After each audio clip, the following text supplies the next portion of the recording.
Ewa ofemu nnyo nate tugenda kugulonga n'okutembetera ensonga butya tebezitambudde era tugenda kutandikira naddala mu kitongole kivunaanyizibwa ku byamakomera. Nate Dr. Johnson Byabashaija ono nno nga yagenda mu maaso n'okuba nate ng'akulembera ekitongole kino avuddeyo n'ayambaza abasirikale ab'ekitongole eky'amakomera 65 ennyota. Bano nno nga bamaliriza n'okulaga nti ddala bakuguse mu kukola emirimu gyabwe. Babadde agenda mu maaso n'okuba nate nga akola eddimo lino mu ngeri yakola obulungi asimibwa. Alaze obutali bumativu naddala ku bakyala bali mu kitongole ekyabadde bakyagenda mu maaso n'okuba nate nga batendekebwa. Bo balekerera okutendekebwa ate bavuddeyo nga batisse eryamugema. Katubirabe. Akulira ekitongole ky'amakomera mu ggwanga Dr. Johnson Byabashaija atabukidde abakulu mu kyo obutafaayo eri emirimu gyabwe ne balagajjalira abasirikale b'amakomera abakyala abali mu kutendekebwa ne bafuna embuto. Abadde yeetabye ku mukolo gw'okwambaza ennyota abasirikale b'ekitongole kino abakuziddwa. Ebbanga lya myaka 3 ng'ekitongole ky'amakomera tekikuza basirikale baakyo olw'ekirwadde kya COVID-19.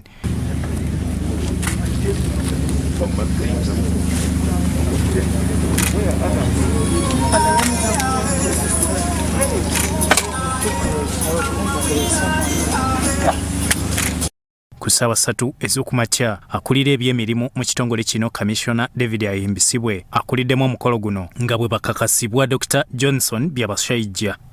Who until then were referred to as directors of prisons to be addressed as Assistant Commissioner Generals of Prisons. This is not a promotion, but change in the nomenclature, in the name or title of the position. Commissioner Stella Nabunya akulira agali mu Kampala n'emiriraano asabye abakuziddwa okutuukiriza obuvunaanyizibwa bwabwe. However, it should be noted that the rank doesn't confer privilege or give you power as an individual, but it comes with responsibility. So the newly promoted officer, take note of that. The new rank has come with more responsibility.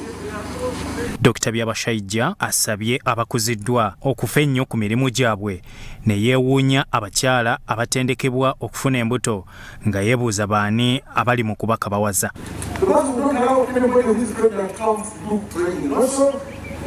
Yes. So I want to know how, so that I know who punish much as I've already suspended them. But they will become, when you are finished doing their natural duty, they will become and resume, I think, the next meeting. Yes. Dr. Byabashaija ayimirizza bonnambiro bonna abafunye embuto balidda nga basumulukuse. Those who got pregnant during training, so that I know who punished much as I've already suspended them. But they will become, when you are finished doing their natural duty, they will become and resume, I think, the next meeting.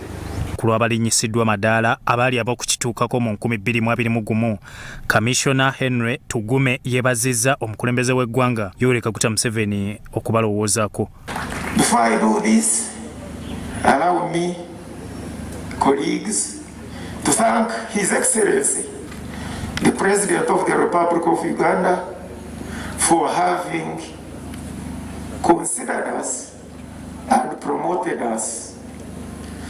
Allow me, most importantly, thank the Commissioner General of Prisons, together with the Prisons Authority, who submitted our names to His Excellency.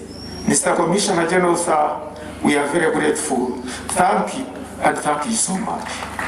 Byasalya Kim, Sorot TV, Omunyo.